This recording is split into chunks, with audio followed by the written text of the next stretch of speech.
नमस्कार, स्वागत है आपका एनबी न्यूज नेशनल में और मैं हूं आपके साथ रुचिका रावत और आप देख रहे हैं अपना उत्तराखंड।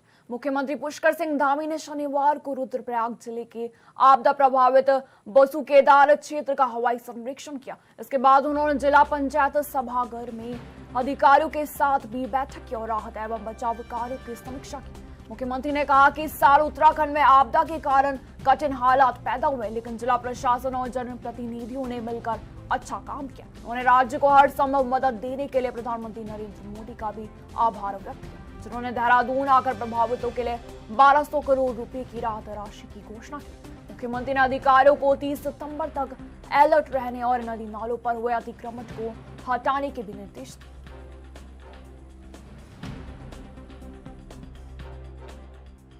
इस वर्ष हमको भारी आपदा का सामना करना पड़ा है। 5 अगस्त धराली से यह आपदा का जो दौर शुरू हुआ है वो लगातार अभी तक भी जारी है।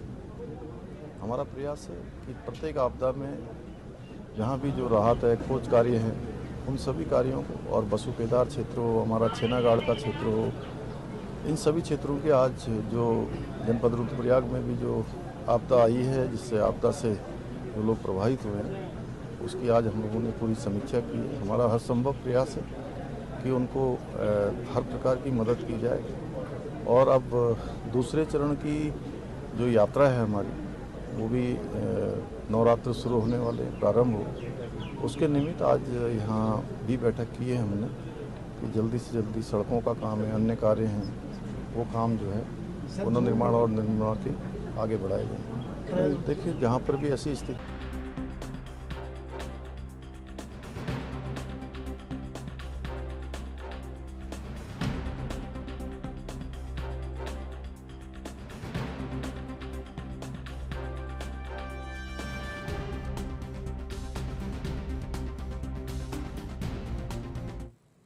वहीं उत्तराखंड के मुख्यमंत्री पुष्कर सिंह धामी ने बताया कि कल 22 सितंबर 2025 से जीएसटी की नई दरें यानी कि 2 मुख्य स्लैब 5% और 18% के साथ लागू हो रही। मुख्यमंत्री ने उत्तराखंड की जनता की ओर से प्रधानमंत्री का धन्यवाद भी किया और कहा है कि इससे आम आदमी, मध्यम वर्ग और उच्च वर्ग सहित सभी को लाभ मिलेगा। उन्होंने बताया कि इस कदम से जीडीपी में वृद्धि होगी और सभी वर्गों को, विशेषकर मध्यम वर्ग को महत्वपूर्ण राहत मिलेगी। धामी ने कहा कि व्यापारी समुदाय और मध्यम वर्ग लंबे समय से सुधार की मांग कर रहे थे और प्रधानमंत्री ने उनकी मांग के अनुरूप यह कदम उठाया।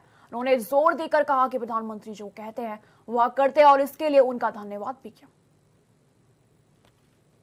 कल 22 सितंबर 2025 से जीएसटी की नई दरें लागू हो रही हैं, जिसमें मुख्य रूप से 5% का और 18% का 2 स्लैब हैं। मैं आदरणीय प्रधानमंत्री जी का इस क्रांतिकारी निर्णय के लिए, ऐतिहासिक निर्णय के लिए उत्तराखंड की देवतुल्य जनता की ओर से उनका बहुत आभार व्यक्त करता हूं, उनका धन्यवाद करता हूं। यह उनका एक क्रांतिकारी कदम है, जिससे आम लोगों के साथ साथ मध्यम वर्गीय और हमारे उच्च वर्ग के और सभी लोगों को इसका बड़ा लाभ होने वाला है। अर्थशास्त्रियों के अनुसार बहुत बड़ा क्रय होने वाला है, 2 लाख करोड़ से भी अधिक का। निश्चित रूप से इसके लागू होने के बाद हर क्षेत्र में, चाहे जीडीपी बढ़ने की भी संभावना है, जीडीपी भी बढ़ेगी, जीएसडीपी में भी वृद्धि होगी। हर क्षेत्र के लोगों को, और विशेषकर जो सामान्य वर्ग के लोग हैं, मध्यम वर्ग के लोग हैं, उनको बहुत बड़ी राहत मिलने वाली है। और लंबे समय से चाहे व्यापारी वर्ग हो, आम जनता के लोग हो, इसकी मांग करते रहे हैं और उनकी मांग के अनुरूप आदरणीय प्रधानमंत्री जी ने ये ऐतिहासिक कदम उठाया है। निश्चित रूप से प्रधानमंत्री जी जो कहते हैं वो करते हैं। उन्होंने 15 अगस्त को लाल किले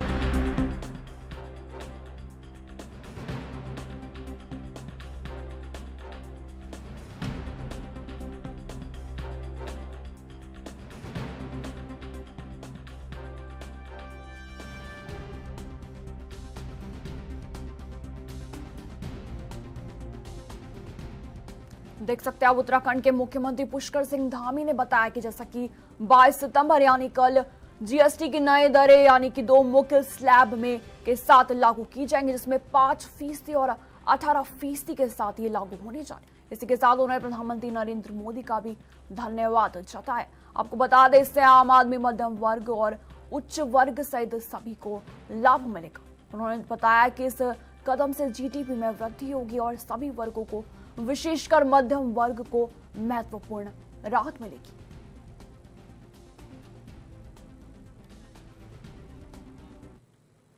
मुख्यमंत्री पुष्कर सिंह धामी ने उत्तरकाशी जिले के आपदा प्रभावित धराली गांव सहित इसके आसपास के क्षेत्रों के सेब की सरकार द्वारा खरीद किए जाने की घोषणा की, जहां उन्होंने कहा है कि धराली और आसपास के क्षेत्र का रॉयल डिलीशियस सेब 51 रुपए प्रति किलोग्राम और रेड डिलीशियस व अन्य सेब 45 रुपए प्रति किलोग्राम की दर से खरीदा जाएगा। इसी के साथ ग्रेड सी सेब को इसमें शामिल नहीं किया गया। खरीद की पूरी व्यवस्था उद्यान विभाग के माध्यम से की जाएगी और आवश्यक धनराशि मुख्यमंत्री घोषणा मद से उपलब्ध भी कराई जाएगी। इसी के साथ सचिव कृषि विभाग को तुरंत कार्रवाई और शासनादेश जारी करने के निर्देश दिए गए।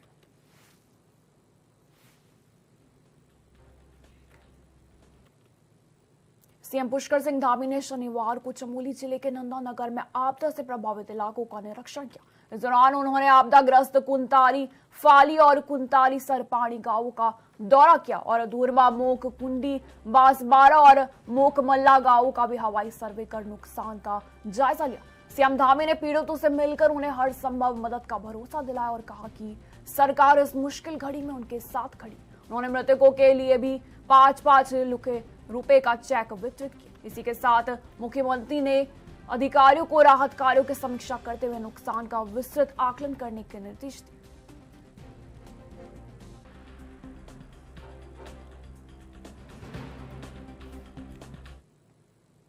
मुख्यमंत्री पुष्कर सिंह धामी के निर्देश पर उत्तराखंड में आपदा प्रबंधन विभाग ने इस साल मॉनसून से हुए नुकसान की भरपाई के लिए केंद्र सरकार से विशेष पैकेज की मांग का कवायद तेज कर दी। इसके लिए बुधवार से राष्ट्रीय आपदा प्रबंधन प्राधिकरण की टीम राज्य में हुए नुकसान का सही आकलन करने के लिए पोस्ट डिजास्टर नीड्स असेसमेंट की प्रक्रिया शुरू करेगी। आपको बता दें, आपदा प्रबंधन सचिव विनोद कुमार सुमन की अध्यक्षता में हुई एक बैठक में जिलाधिकारियों और विभिन्न विभागों के मुख्य प्रमुखों को पीडीएनए के लिए जरूरी जानकारी देने और एसडीआरएफ के नए मानकों के बारे में बताया गया। अधिकारियों को निर्देश दिए गए कि वह जल्द से जल्द नुकसान का पूरा ब्यौरा सौंपे ताकि भारत सरकार से मदद मिल सके।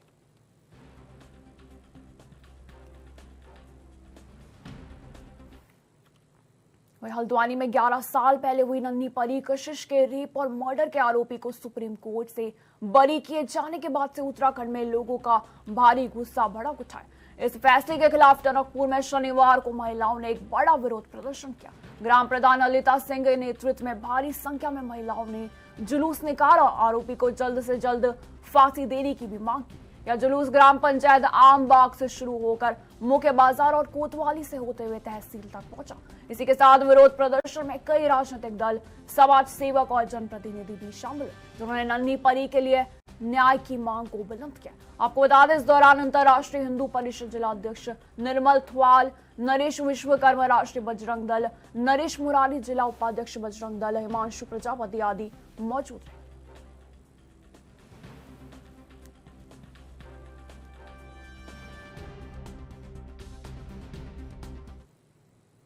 वही इस वर्ष चारधाम यात्रा को भूस्खलन और अचानक आई बाढ़ ने गंभीर रूप से प्रभावित किया। पर्यटन विभाग के सचिव धीरज सिंह गर्ब्याल ने बताया कि गंगोत्री और यमुनोत्री में सबसे ज्यादा नुकसान हुआ है। उन्होंने कहा है कि इंफ्रास्ट्रक्चर को नुकसान के साथ साथ स्थानीय व्यवसाय और रोजगार पर भी असर पड़ा है। जो रात्रि रजिस्ट्रेशन कर चुके थे वे यात्रा नहीं कर पाएंगे। विभाग पिछले साल और इस साल रजिस्ट्रेशन के आंकड़े जुटा रहा है और नुकसान का आकलन कर आपदा प्रबंधन विभाग को सूचित करेगा।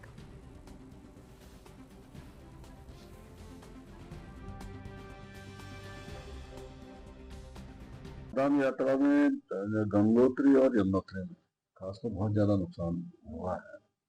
इंफ्रास्ट्रक्चर को नुकसान तो हुआ ही है, साथ ही साथ लोगों का बिजनेस काफी अफेक्टेड रहा है और जितने यात्री हमारे जिनको आना था, जिनका रजिस्ट्रेशन था, इस आपदा की वजह से वो आ नहीं पाए।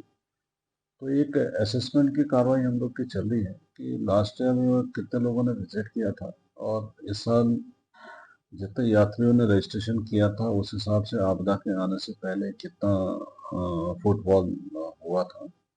और उसी क्रम में हम लोग ये एक असेसमेंट आजकल कर रहे हैं कि वाकई में इस रूट में चारधाम में, चाहे गंगोत्री के रूट में हो, यमुनोत्री के रूट में हो और केदारनाथ में हो, बद्रीनाथ में हो, तो उस रूट में जितने भी व्यवसायी हैं, होम स्टे वाले हैं और उसके अलावा भी जितने लोगों को प्रत्यक्ष और अप्रत्यक्ष रूप से एक रोजगार मिलता है, उसका एक असेसमेंट हम लोग लगभग पूरा कर लेंगे एक सप्ताह के अंदर। और इसकी सूचना हम आपदा प्रबंधन विभाग को दे देंगे ताकि जो नुकसान हुआ उसके बारे में हम जानकारी दें। वहीं पिथौरागढ़ जिले के धारचूला से कांग्रेस विधायक हरीश धामी ने अधिकारियों की मनमानी पर गंभीर सवाल उठाए। उन्होंने विधानसभा अध्यक्ष को पत्र लिखकर जिलाधिकारी, अपर जिलाधिकारी और उप जिलाधिकारी पर कार्रवाई की मांग की। हरीश धामी ने कहा है कि उनके विधानसभा क्षेत्र में कई सड़कें बंद है और मरीजों को उपचार के लिए ले जाने में समस्या हो रही। अधिकारियों के फोन न उठाने को उन्होंने विशेष अधिकार हनन बताया। विधायक ने कहा कि वह विधानसभा सत्र में भी इस मामले को उठाएंगे और कड़े कदम की मांग करेंगे।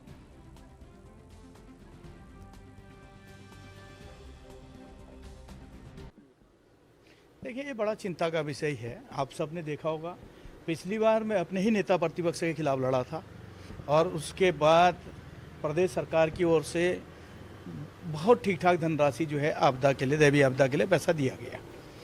और जब मेरे द्वारा जिलाधिकारी को पत्र लिख के उसकी जानकारी मांगी गई कि भाई आपने किस किस योजना में कितना पैसा दिया है और पिथौरागढ़ जिले के अंदर कहाँ कहाँ आपदाएँ आई हैं और आपने जो ज़रूरतमंद था, जहाँ पर ज़रूरत थी आपदा के पैसे की, वहाँ दी या कहीं अन्यत्र दिया, उसका अभी तक कोई जवाब नहीं है। और परसों की बात है, भाई मेरे यहाँ क्या पूरे उत्तराखंड में दैवीय आपदा से सभी लोग ग्रस्त हैं, सभी जगह जो है कनेक्टिविटी बंद है। तो मेरे यहाँ नामिक क्षेत्र में है और धामी गाँव है और सोबला, इन 3 एरियाओं में सड़क बंद होने से लोग वहाँ पर बीमार थे, जिनका मेरे पर एप्लीकेशन आया और मैंने वो एप्लीकेशन इनको फॉरवर्ड किया। उसके बाद मैंने इनसे कहा भी स्पेशली कि भाई आप तत्काल जो भी है, जो अरेंजमेंट होता है, आप हमें अवगत करा दें ताकि उन लोगों को हम बता सकें। 2 बजे तक मैं इंतज़ार करते रहा, मुझे कोई इनके तरफ से कोई जवाब नहीं आया। जब मैंने कॉल बैक किया तो मेरा कोई कॉल रिसीव करने को तैयार नहीं था। उसके बाद मैंने माननीय विधानसभा अध्यक्ष और जो है माननीय मुख्यमंत्री जी को पत्र लिखा और पत्र लिख के जब सोशल मीडिया में डाला तो उसके बाद एसडीएम के भी फ़ोन आते हैं, सभी के फ़ोन आते हैं। तो ये कहीं ना कहीं चिंता का विषय है। वहीं पूर्व मुख्यमंत्री हरीश रावत को 2016 के स्टिंग मामले में सीबीआई का नोटिस मिला, जिसमें उन्हें पेश होने के लिए भी कहा गया। आपको बता दें, इस पर हरीश रावत ने प्रतिक्रिया देते हुए कहा कि जब भी चुनाव नजदीक आते हैं उन्हें सीबीआई का नोटिस मिलता है। इसी के साथ हरीश रावत के इस बयान पर बीजेपी सांसद नरेश बंसल ने पलटवार किया। उन्होंने कहा है कि हरीश रावत को नोटिस का जवाब देना होगा और उन्हें इसमें कोई दिक्कत नहीं होनी चाहिए। बंसल ने कहा कि हरीश रावत कांग्रेस के वरिष्ठ नेता और पूर्व मुख्यमंत्री भी रह चुके हैं। उन्हें यह पता होना चाहिए कि अभी 2027 के चुनावों में 1.5 साल का समय, इस समय में कानून और विकास से जुड़े काम लगातार चलते रहते। उन्होंने हरीश रावत को सलाह दी कि हर बात का राजनीतिकरण करना ठीक नहीं।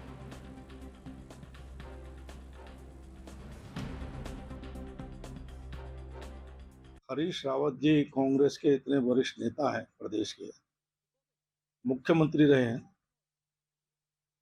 वो ये जानते हैं कि जब चुनाव आते हैं तो आचार संहिता लग जाती है। अभी चुनाव 1.5 साल दूर है।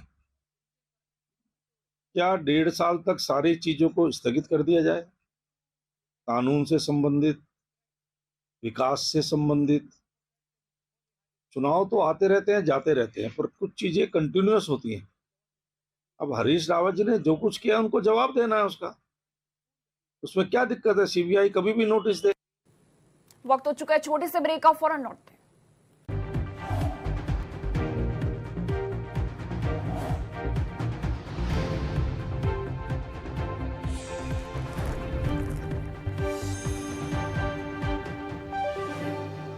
ब्रेक के बाद स्वागत है आपका। वही उत्तराखंड में मोनो बोलर से जुड़े 50 करोड़ रुपए की संपत्ति फर्जीवाड़े का मामला लगातार तूल पकड़ रहा है। एसआईटी का गठन हो चुका है और आईजी गढ़वाल के कार्यालय से जुड़े 2 पुलिसकर्मियों को भी गिरफ्तार किया जा चुका है। आपको बता दें कि आरोप है कि दोनों पुलिसकर्मी मोनो बोलर से लगातार संपर्क में थे। कांग्रेस प्रदेश अध्यक्ष करण महारा ने सरकार पर सवाल उठाए और कहा है कि जब तक आईजी राजीव स्वरूप पद पर रहेंगे निष्पक्ष जांच संभव नहीं। उन्होंने निष्पक्ष जांच और आईजी हटाने की मांग की। वहीं हरिद्वार में पूर्व मंत्री यतीश्वरानंद का भी नाम जांच में सामने आया।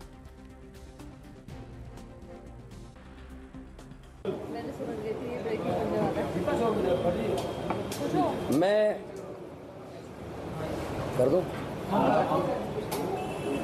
सभी विषय आपसे मैं कर चुका, आपदा, एनसीआरबी की रिपोर्ट, लेकिन जो सबसे महत्वपूर्ण विषय है, मैंने आज आईजी गढ़वाल को पद से हटाए जाने की मांग सरकार से की है।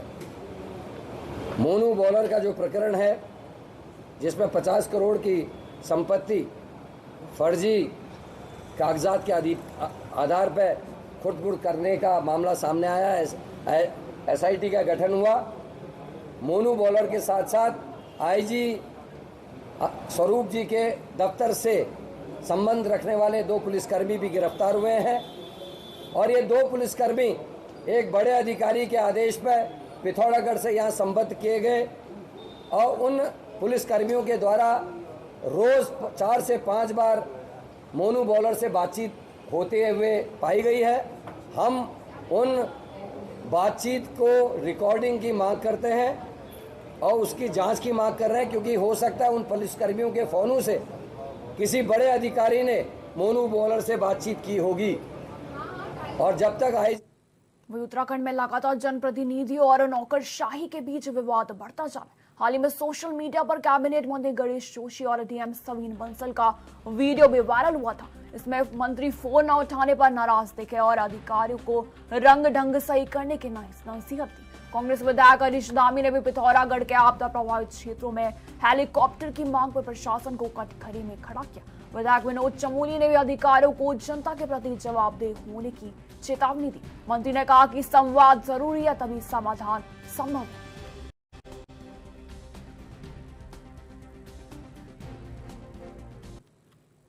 उत्तराखंड की धामी सरकार सीमांत पिथौरागढ़ जिले में 2014 में मासूम के साथ हुए दुष्कर्म और हत्या मामले को लेकर सुप्रीम कोर्ट में रिव्यू पिटीशन दाखिल करेगी। आपको बता दें, सरकार ने कानूनी सलाहकारों से चर्चा के बाद पुनर्विचार याचिका दायर करने पर निर्णय लिया।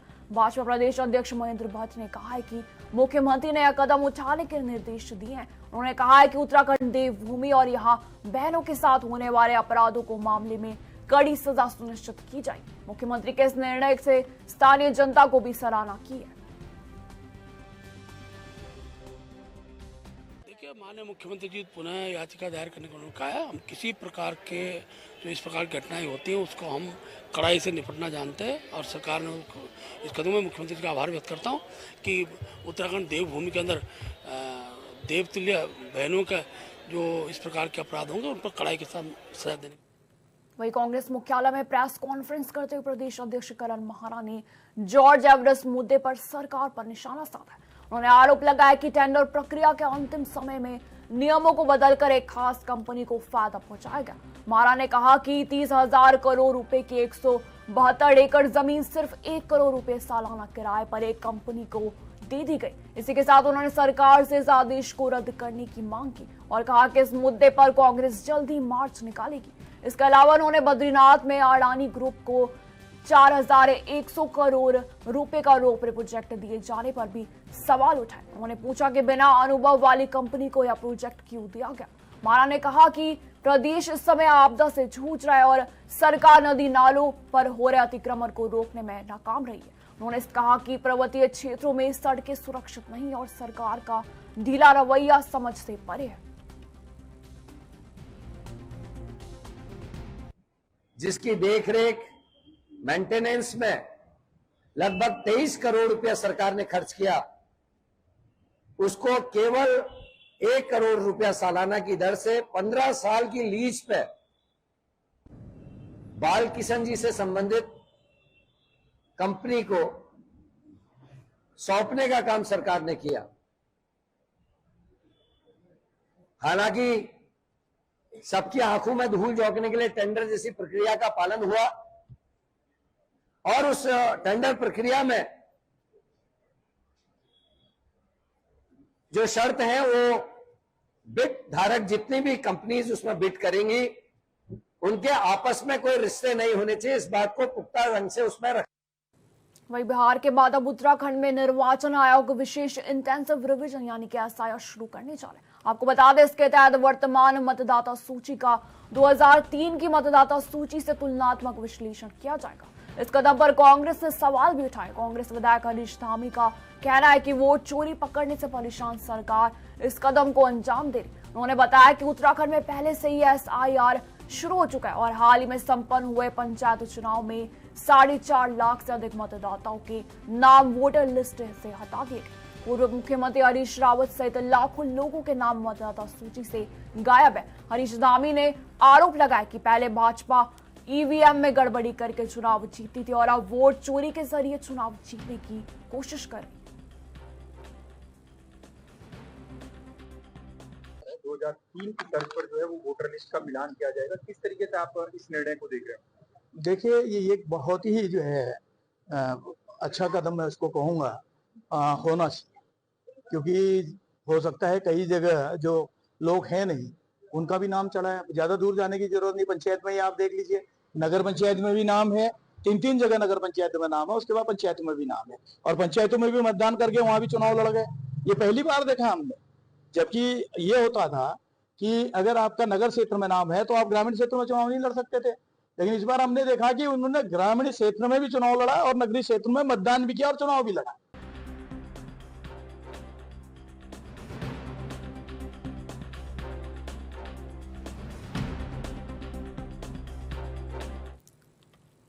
वही आरटीओ कार्यालय में पारदर्शिता बढ़ाने के लिए निखिल शर्मा और नेहा झा ने अचानक निरीक्षण किया। इस दौरान कार्यालय के बाहर चले दलालों और निजी काउंटरों पर सख्ती के निर्देश दिए। आपको बता दें, आरटीओ ने कहा कि अब किसी भी बाहरी दलाल या आउटसोर्स माध्यम से काम नहीं होगा और जो भी काम बिना खाद्य सुरक्षा रजिस्ट्रेशन के किया जाएगा उस पर कार्रवाई होगी। अधिकारियों ने आमजन से अपील की कि सीधे विभाग या अधिकारियों से संपर्क करें और पारदर्शी तरीके से अपना काम कराएं। इसी के साथ विभाग ने कहा कि निष्पक्ष सेवा देना प्राथमिकता है। जो हमारे कार्यालय का परिसर है उसके अंदर का निरीक्षण तो खैर होता ही रहता है रेगुलर बेसिस पे, लेकिन कार्यालय परिसर के बाहर का भी निरीक्षण हमारे द्वारा किया जाता है। तो उसी के क्रम में ये फिर से एक निरीक्षण किया गया है कि कोई भी इस तरह के संदिग्ध व्यक्ति या अनधिकृत व्यक्ति ऑफिस के आसपास ना पाए जाएं। तो अभी तक ऐसा कोई इस तरह का प्रकरण संज्ञान में नहीं आया कि यहाँ पे बगल में हमारे लेबर ऑफिस भी है, तो काफ़ी लोग वहाँ के लिए भी यहाँ पे आए हुए हैं। और बट इस तरह से अगर किसी की भी कोई शिकायत रहती है तो वो उसकी शिकायत भी हमें कर सकता है। और इसमें सिडकुल थाना क्षेत्र को भी, थाने को भी हमने ये आग्रह किया हुआ है कि वो भी अपनी तरफ से यहाँ पे रेगुलर गश्त करें, इस तरह के संदिग्ध लोग यहाँ पनप ना पाएँ। बिल्कुल, अगर कोई ऐसा, हमने पहले भी रिटन कंप्लेंट पुलिस में करी है जिन भी किसी लोग के खिलाफ शिकायत हमें मिली है, आगे भी इस तरह की शिकायत मिलेगी तो की जाएगी। जैसा मैंने आपको बताया, पुलिस से पहले ही आग्रह किया जा चुका है कि वो यहाँ पे लगातार कंटिन्यूस गश्त लगाएं। हमारे द्वारा भी निरीक्षण लगातार किया ही जाता है। तो इस तरह की, और जनता को अगर फिर भी कोई अगर इस तरह की परेशानी आती है तो वो उसकी शिकायत कर सकते हैं डायरेक्ट और उस पर कार्रवाई की। फिलहाल इस बुलेटिन में मेरे साथ इतना ही। दीजिए जाने की इजाजत। नमस्कार।